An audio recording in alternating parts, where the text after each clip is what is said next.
Everyone, let's go! So guys, grateful ako this year sa bago naming kotse and sa promotion ko sa work, sa travel namin, tsaka staycation with the family lagi. Thank you sa sponsor namin, Agoda, Klook, and si Kuya Hussein. Tapos, grateful din ako sa mga nag-aalaga kay Gia everyday sa bahay and sa mga nagmamahal sa amin. Yun lang, yay! Dito na natin lagay. Let's go! Next! Hello guys, this is Shaheen from Finding Gia. So, more on puro personal lang ang naisulat ko dito. Pero marami akong mga bagay na grateful ako. So, gusto ko lang pinaka-i-emphasize ang pinaka-center ng aking pagiging grateful is dalawang bagay ito para sa aking wife. Una, I'm grateful for my wife for teaching me to choose myself. Sobrang laking bagay na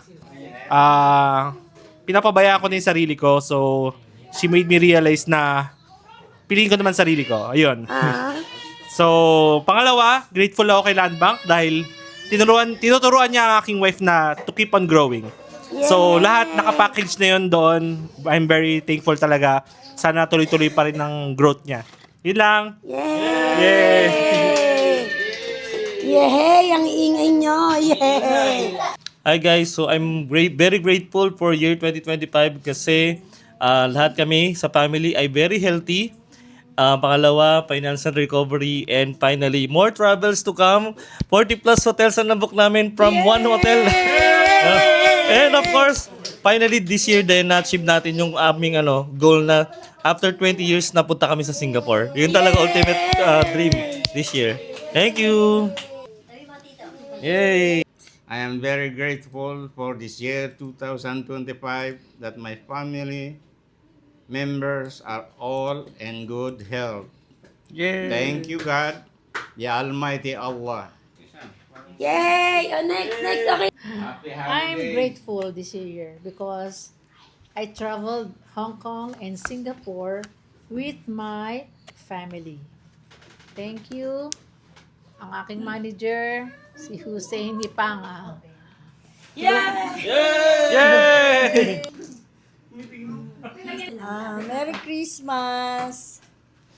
Grateful ako dahil ngayong taon hindi na nagkakasakit yung mga bata. Yay! Tapos, grateful din ako dahil nakakapasyal kami sa iba't ibang klase ng hotel dahil kay Saint. Yay! Nagpapasalamat din ako at nagkameron kami ng balain na mababait.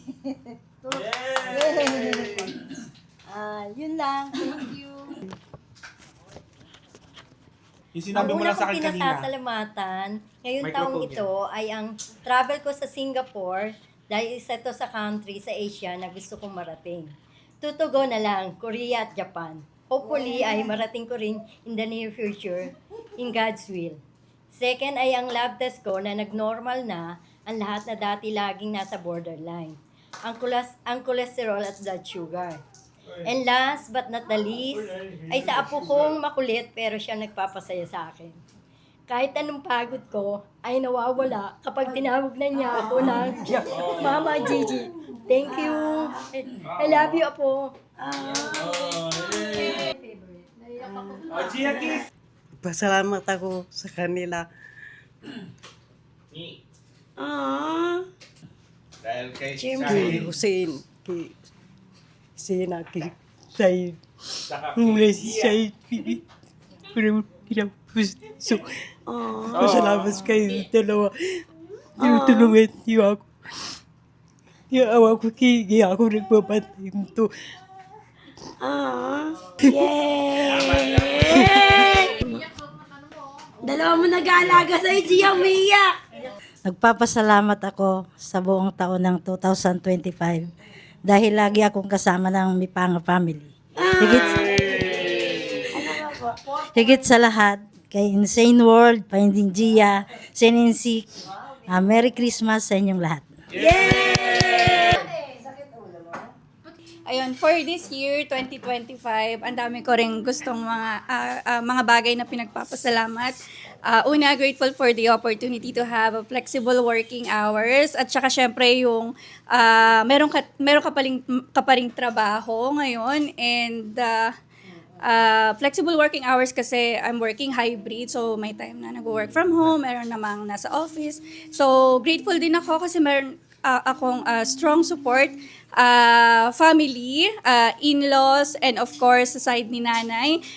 Kasama namin or kaagapay namin na i-raise yung aming kambal. And of course, grateful din kasi ngayong taon nakapunta tayo ng Singapore, Hong Kong, and Taiwan. Nakabalik tayo. So, ang dami rin naming mga hotel na napuntahan this year. And thank you so much sa aming sponsor kay Insane World. And of course, thankful pa rin na nakasama pa rin tayo and active pa rin tayo sa Agoda and Klook. And of course, grateful to have a generous husband. So, hindi ko na i-explore kung bakit, pero yun. Thank you. Yay! I'm grateful this year that I still have my family. At regardless sa mga challenges na meron kami, kahit ano pang unos pa yan, always on top pa rin kami. At saka andyan naman ang family lagi on support. Si Hussein, Shane, Sheena, lahat. Yan. So very thankful ako. Thank you. Yay!